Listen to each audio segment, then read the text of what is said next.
In this extraction experiment, we're going to try to separate three different compounds just by manipulating their solubility properties. So here we've got three compounds. We've got benzoic acid, which has a carboxylic acid functionality. This allows it to function as a weak acid.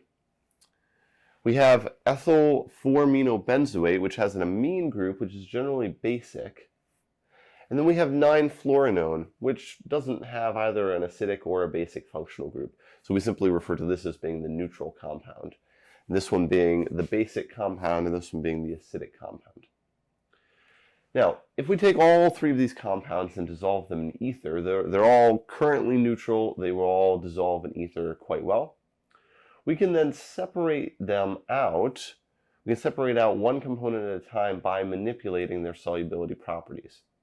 So if I take that mixture and I add hydrochloric acid to it, so let's say we add 3 molar HCl to it, well, nothing's going to happen with the benzoic acid. It's already protonated. There's nothing else you can protonate on benzoic acid, essentially. So this one's going to remain neutral and prefer to be in ether rather than in water. The ethyl 4-aminobenzoate, on the other hand, has a basic functionality. Here, that lone pair on the nitrogen. This will come and react with HCl to produce the ammonium salt. So this will give me now NH3 plus with a Cl minus counterion. Because this species is now charged, it will preferentially migrate from the organic layer, the ether, into the water layer because water is more polar. And so this compound will migrate into the aqueous layer and leave the 9-fluorinone, which is also untouched by the acid, and the benzoic acid behind. And so we'll have two separated layers in our small tube. We're going to do this on a small scale, kind of micro scale extraction. Some extractions will involve a separatory funnel. In this case, we do not need to use a separatory funnel. We can do a micro scale extraction, as I'll demonstrate in lab. But now we'll have two layers in our tube. So for a very crude drawing here, I'll have kind of the two layers. I'll have the organic layer on top. That's my ether. And that contains, just for quick reference, I'll call this compound 1, 2, and 3. Initially, that contains all of the compounds, but after adding HCl, compound 2 is going to migrate down here to the aqueous layer. Here. And so compound 2 will migrate down here, and 1 and 3 will remain in the top layer. Now, with just one addition of HCl, I might not get all of compound 2 to migrate into the aqueous layer because there is an equilibrium here between for its solubility. There's going to be some partition coefficient for the compound between the aqueous and the organic solvent.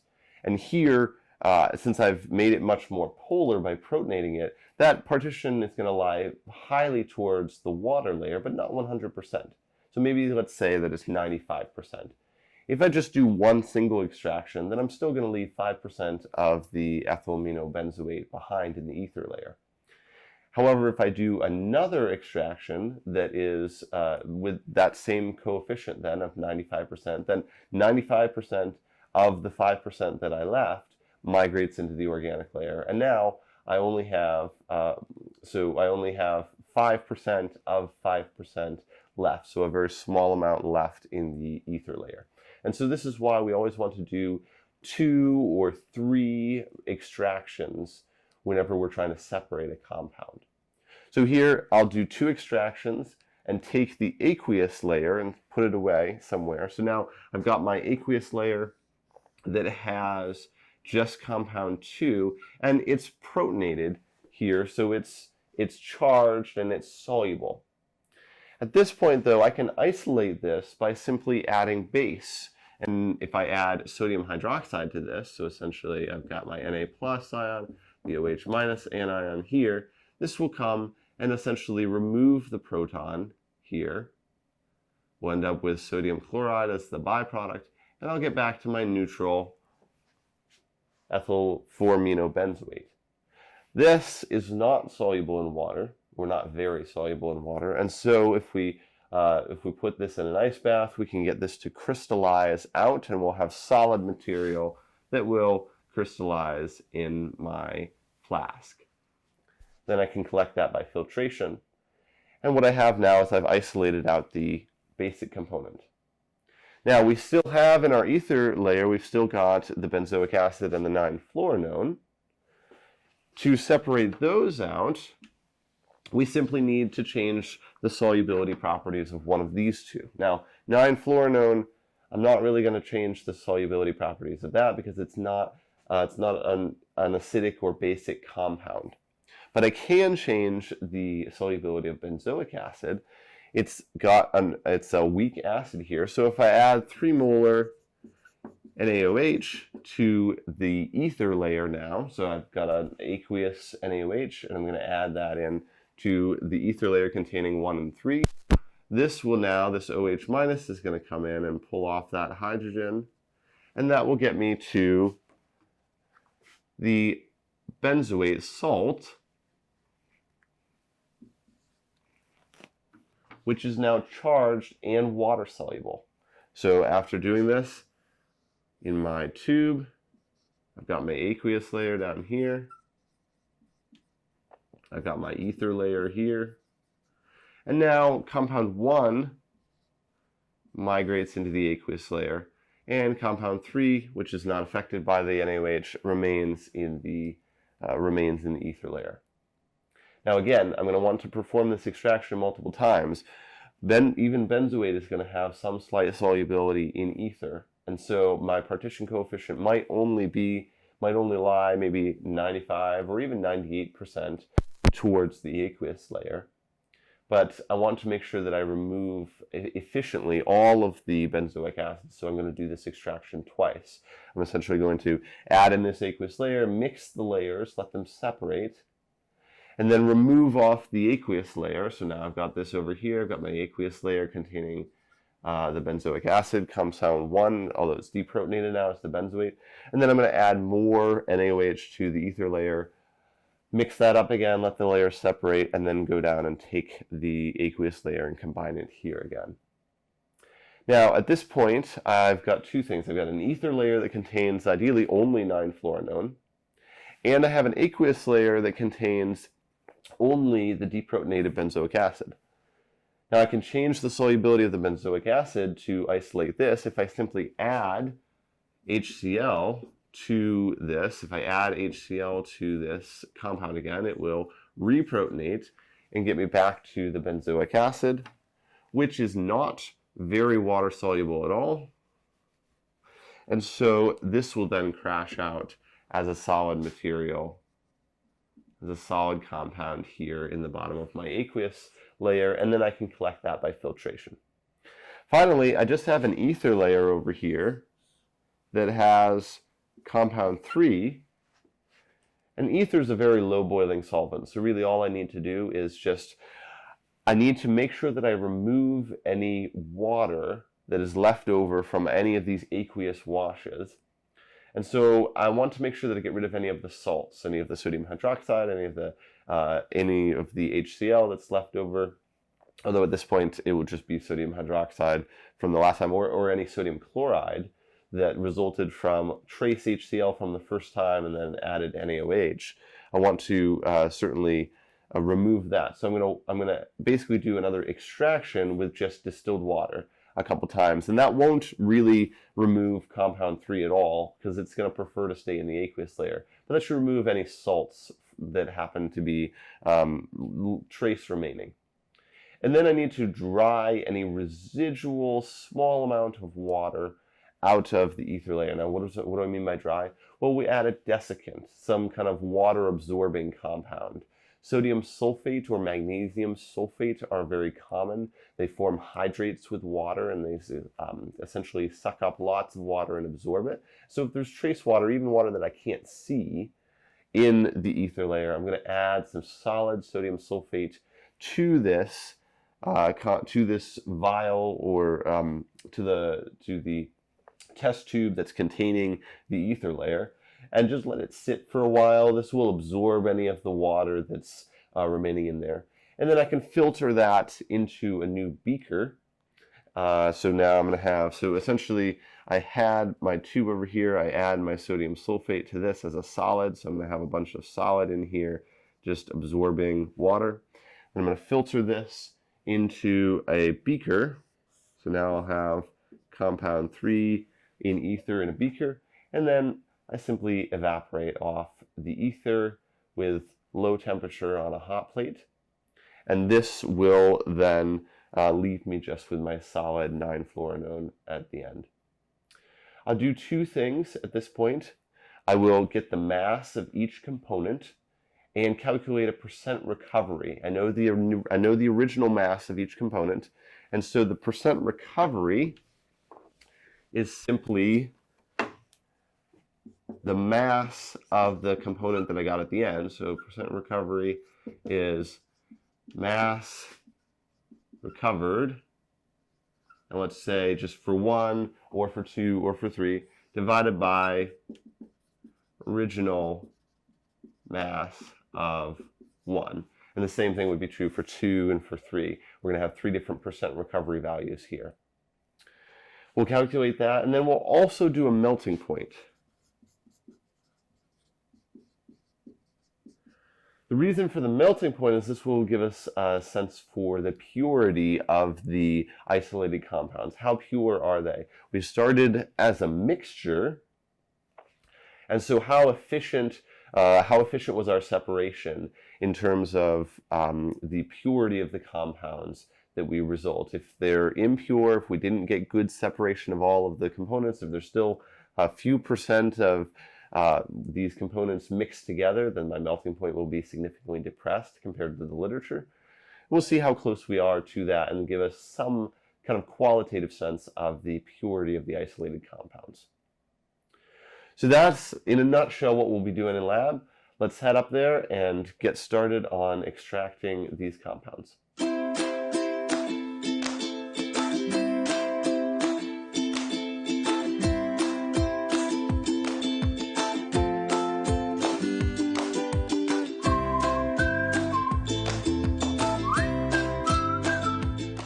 Here we are ready to begin the extraction lab. I have my 3 compounds.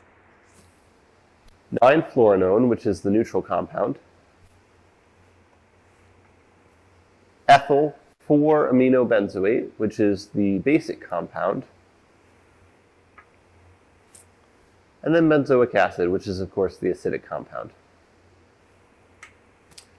I will weigh out approximately 50 milligrams into a centrifuge tube, shown here, the cork, and then dissolve all 3 in approximately 4 milliliters of ethyl ether. I can measure out the diethyl ether into a graduated cylinder using a long Pasteur pipette.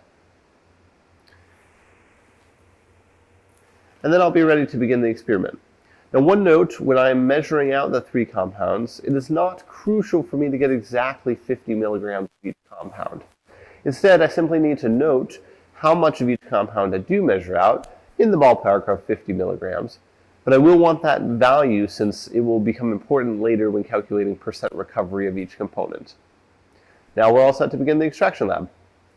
Now, as I've mentioned in the past, when we take a piece of filter paper, it's ideal to crease it along the center diagonal so that when I place it onto the balance, it can sit somewhat upright and be easier for me to remove, and also so that I can easily pour into the centrifuge tube after I've weighed out my material.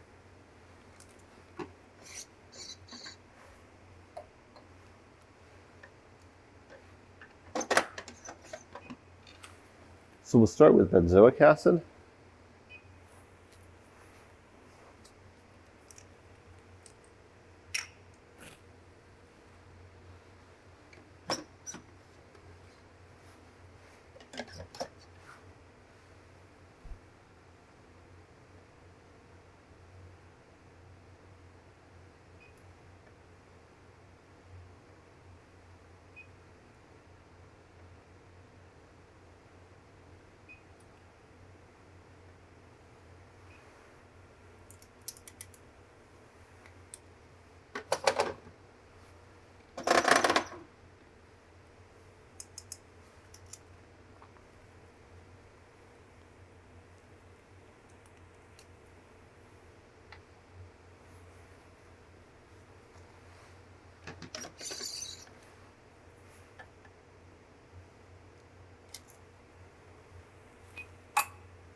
Now, because diethyl ether is a volatile organic solvent, I brought it into the hood for safety rather than having it out in the room air.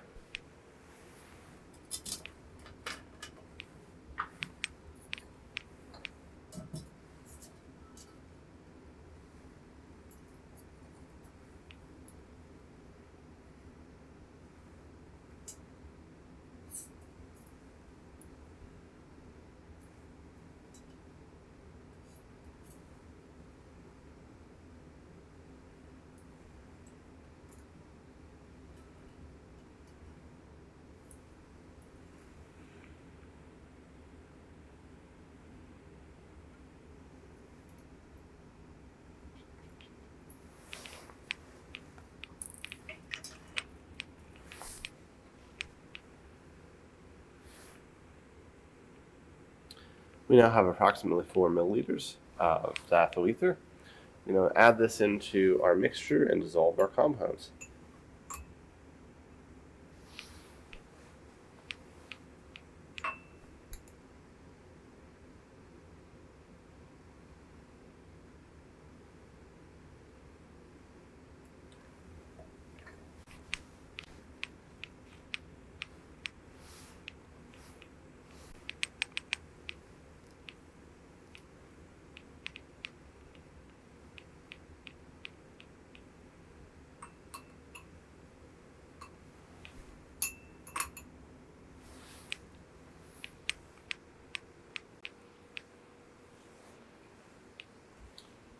Now here I can see that almost all of my compound mixture has dissolved. But there's still a little bit of that 9-fluoronone down at the bottom that isn't fully dissolved.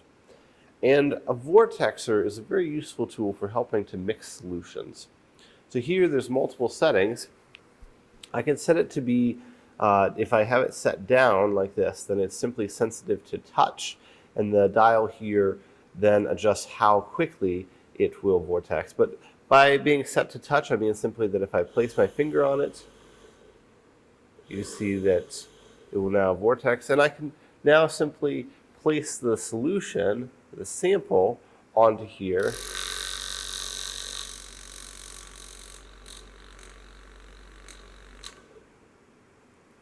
And allow for rapid mixing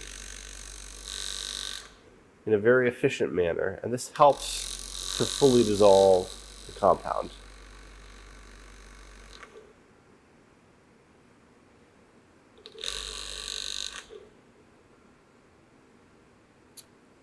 And now if we look, the solution is apparently fully homogeneous.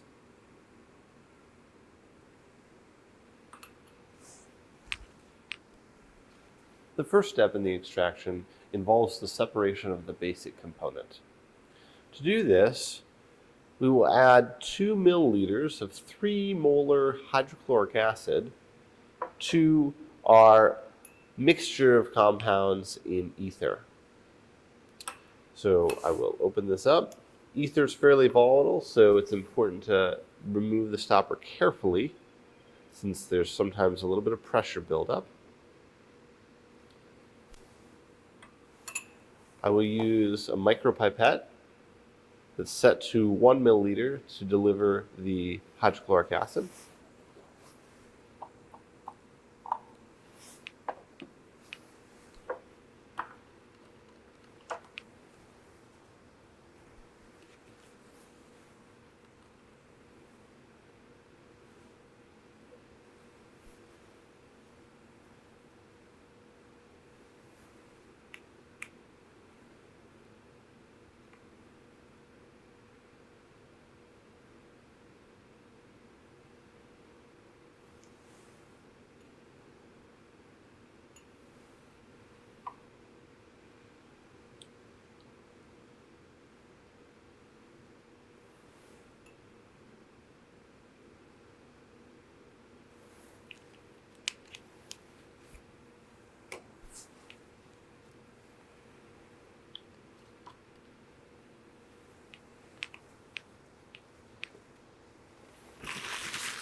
Now we'll recap the centrifuge tube. You can see now the separation of layers. We have a top ether layer, which is colored, and a bottom aqueous layer, as the aqueous layer is more dense. We can now vortex this to ensure good mixing between the two layers.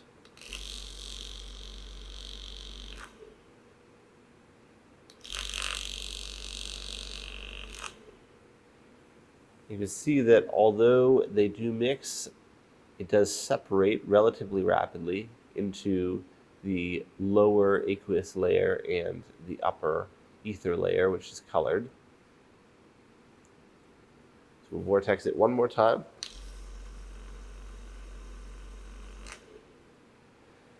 Allow that to sit and separate. And then we'll remove the bottom aqueous layer and repeat the process again.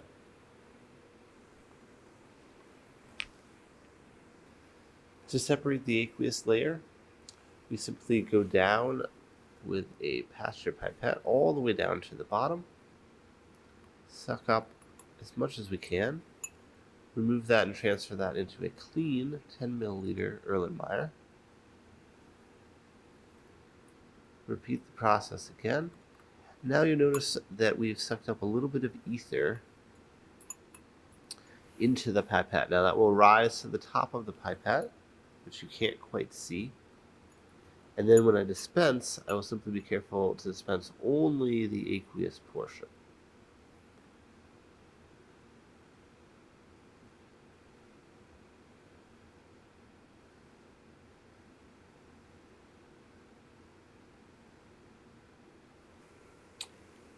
We now add another 2 milliliters of 3 molar HCl to the ether solution, vortex it, and remove the ether layer, remove the aqueous layer as shown previously.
At this point, the acidic aqueous extract must be neutralized by addition of 6 molar sodium hydroxide. And we'll test when the solution is basic by dipping into the aqueous solution with a small rod and then dipping onto a piece of pH paper.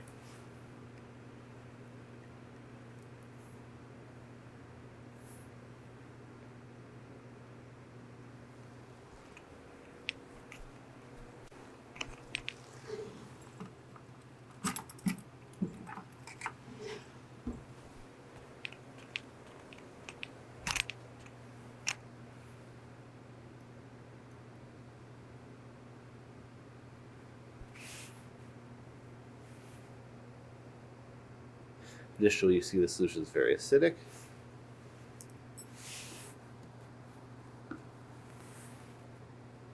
We'll begin to add some 6 molar sodium hydroxide. See a little bit of change in the solution.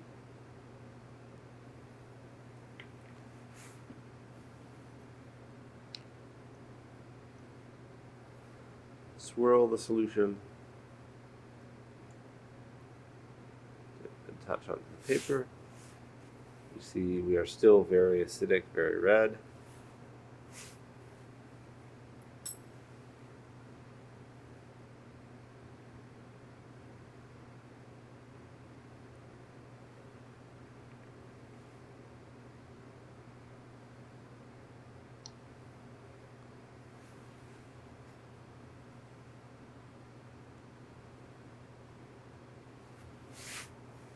See, we're still very acidic. Continue to add. You might notice the initial formation of a small amount of precipitate upon addition, but then that goes away after swirling.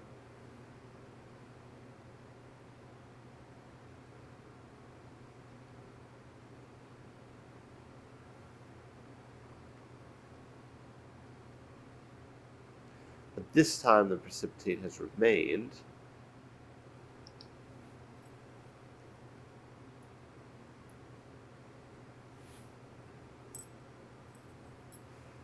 Now you'll notice a distinctly alkaline color to the pH paper.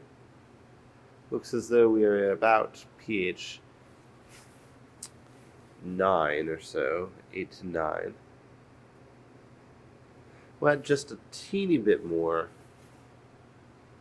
of the base, just to make sure we're very much in that region.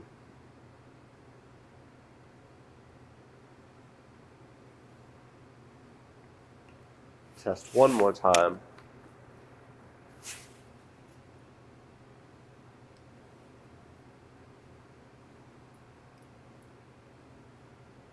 Now you can see we're very deep into the blue. We will now place the sample into an ice bath for approximately 10 to 15 minutes.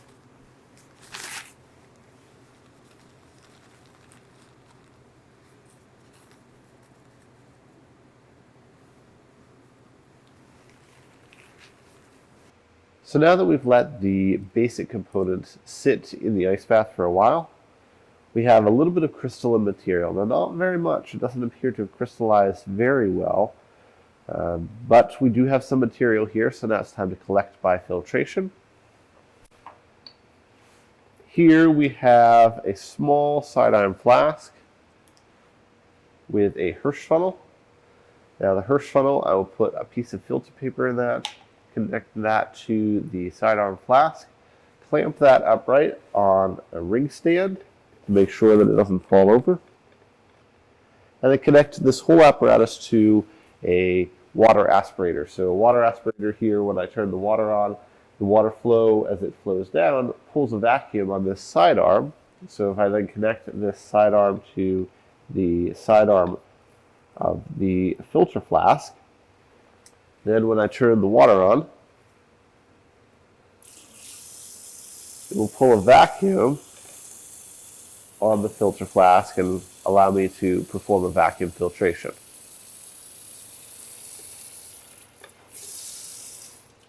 Now the amount of vacuum that it pulls is directly proportional to how fast the water speed is going, so normally we run this with the water turned all the way on. Now I'm going to get a small piece of filter paper here, a small disc,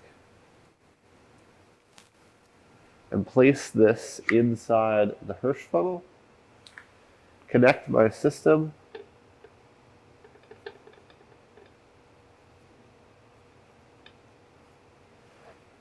and then after I turn the water on, I'm going to want to make sure that that filter paper sits really tightly onto the Hirschfunnel. To do this, I can wet it with a little bit of water that'll get sucked down through by the vacuum, and it'll pull that filter paper tightly onto the Hirschfunnel so that no solid material can get around the filter paper. So now we're all set. Let's go ahead and collect our material by filtration.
We'll let the vacuum pull air through the system for a while to help dry the material before we go get our final mass.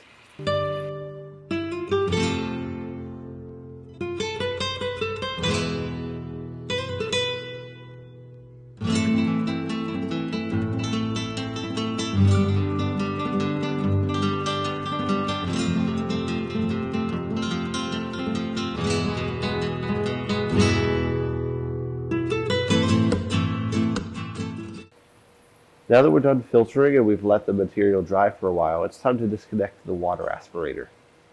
It's important not to turn the water off first when you do this because the filter flask is under vacuum and could pull the water up through and through the side arm and into the filter flask and overflow it.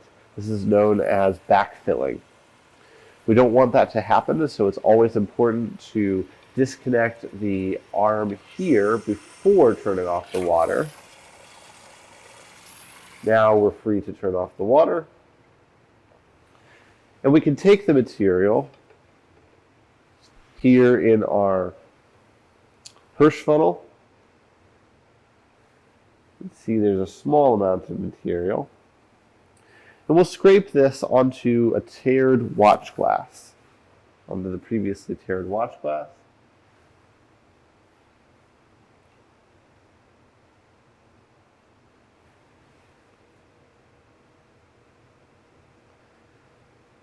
It appears that the filter paper has come free with it. We'll initially just scrape everything we can onto the watch glass. And then we'll take and try to scrape that material off of the filter paper. A pair of tweezers is really ideal here, but if not, your hands will work as well.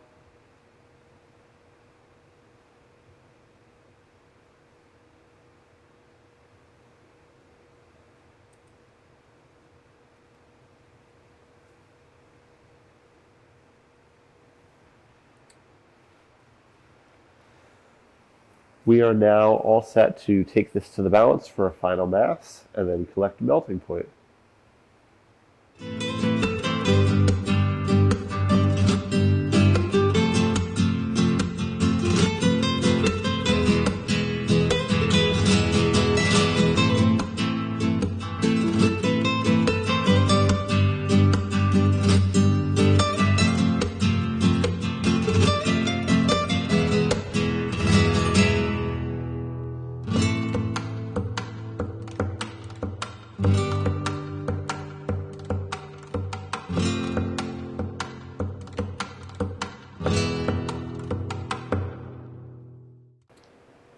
Next, we will extract the acidic component from the mixture. To do this, we'll add 2 milliliters of 3 molar sodium hydroxide to the ether solution. Vortex to mix, let them separate, and then remove the acidic extract, and then repeat that process again.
precipitate the acidic compound from the aqueous extract, we will neutralize the acidic extract using 6 molar HCl. We will test the pH of the solution as we did previously on a piece of pH paper. So our initial solution should be very basic. And we see that indeed it's dark blue.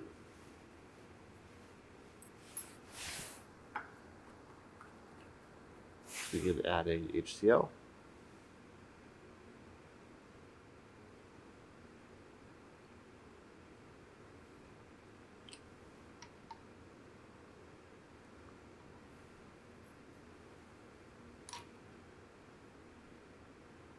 The solution is still very basic, still very blue.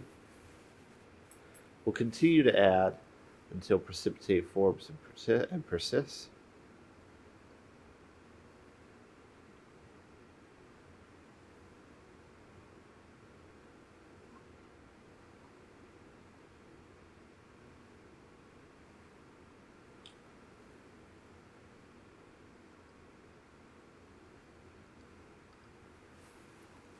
The solution has become cloudy.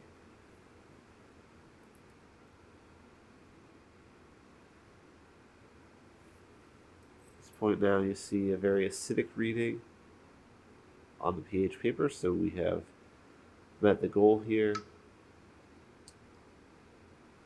And we have a cloudy solution that should produce precipitate after being placed in an ice bath for 10 to 15 minutes.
to isolate the final neutral compound, we need to wash or extract the remaining ether with 2 1 milliliter portions of distilled water, simply to remove any trace acid or base from the previous washes.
This layer of bubbles that doesn't seem to separate well is known as an emulsion. And sometimes it will break up slowly by itself. Sometimes it can be encouraged to break up by adding brine or some other inorganic salt to increase the polarity of the aqueous layer, or simply by agitating the solution.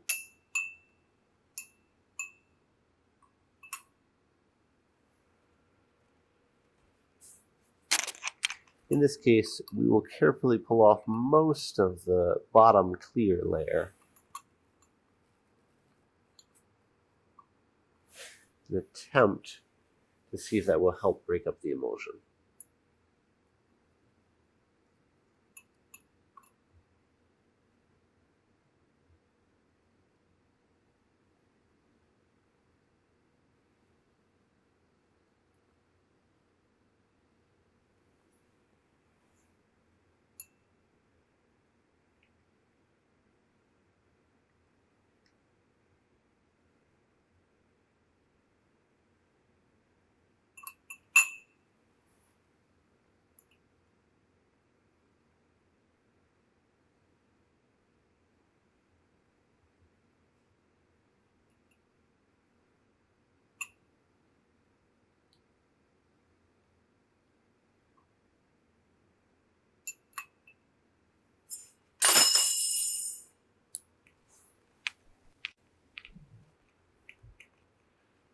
Now at this point we have maybe a very small amount of water left in the ether layer.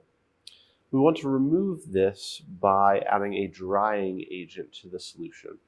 So this is a desiccant, in this case sodium sulfate is added to the solution. We want to add approximately 300 milligrams, but in this case it really isn't worth taking the time to weigh out the exact amount, since the exact amount is really not important here. What we want is simply a small pile, something that will be enough to absorb any residual water that's left in the solution. So here I will take the end of a spatula full. See?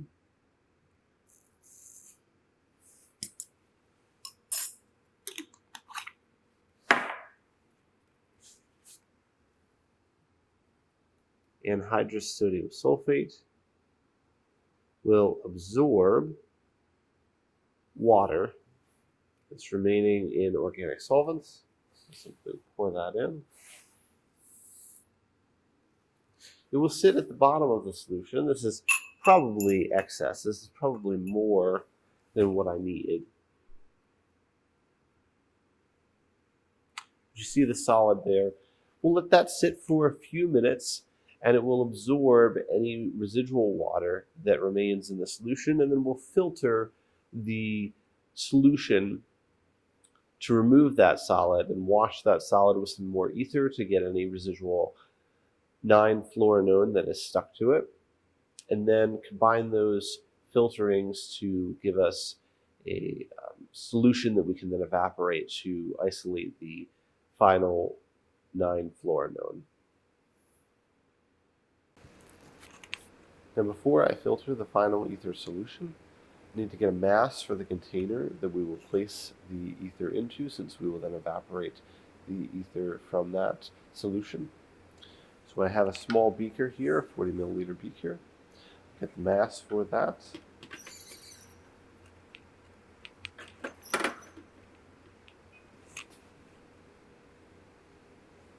And now I'm all set to filter the final ether solution.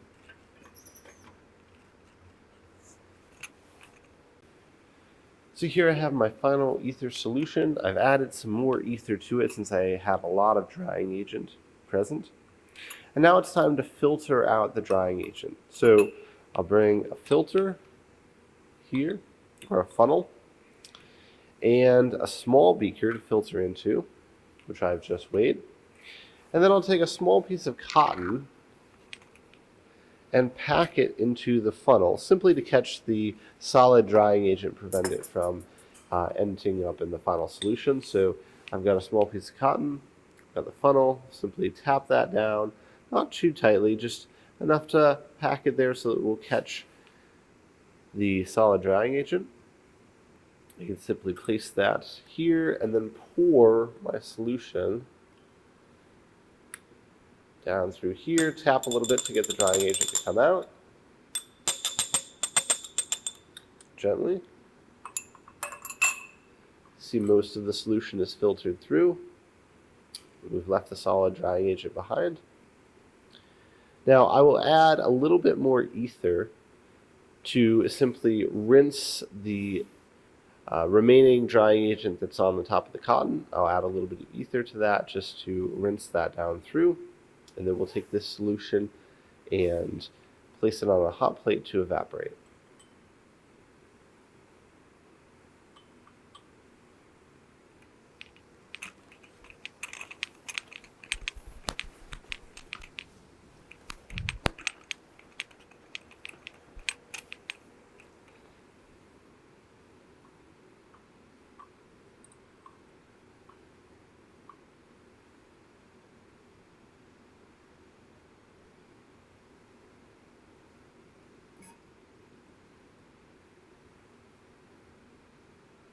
Here we are, all set to evaporate.